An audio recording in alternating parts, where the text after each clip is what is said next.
శరణార్థులు గరం గరం వార్తలకు స్వాగతం. ముందుగల హెడ్లైన్స్ చూద్దాం. లంచం తీసుకుంటే ఎస్ఐ దొరికిండు అడ్డంగా, పటాకులు వేల్చిండ్రు పబ్లిక్ సంబురంగా. అంటే చాలా మంది భయపడతారు. మామూలుగా స్టేషన్ ముంగట ధర్నాలు సంబరాలు చేసుకున్నాడు ఎక్కడ కనబడదు కదా.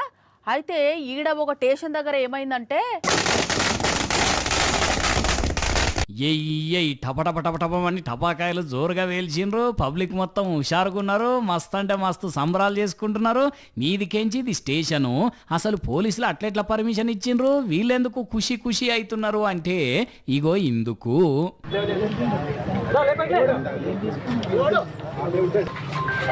ఒరిని ఇదేంది పోలీసును గొర్ర కుంచుకోబోయే చూపెట్టుకుంటా ఇగో ఇందుకు అంటారు.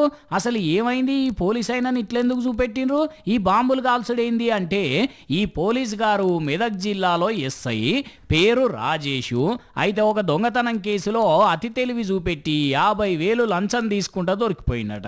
అందుకని ఖుషి అయిన టేక్మాల్ మండల పబ్లిక్ అబ్బాయిన గారి పీడ విరగడైపోయింది పో అని ఇట్లా టాపాసులు కాల్చి ఎంజాయ్ చేసిండ్రు అన్నట్టు. ఒక ఎస్ఐ దొరికితే పబ్లిక్ ఇంతగానం సంబరపడుతున్నారంటే ఆయన గారి చర్యలు ఏ తీరులు ఉండేటియో ఆలోచన చేయండి ఒక్కసారి. కానీ కష్టపడి చదివి ఈవెంట్లు కొట్టి ఉద్యోగానికి ఎంపికై కాకి చొక్క వేసుకొని చక్కగా కొలువు చేసుకోకుండా ఈ లంచాలు అవసరమా?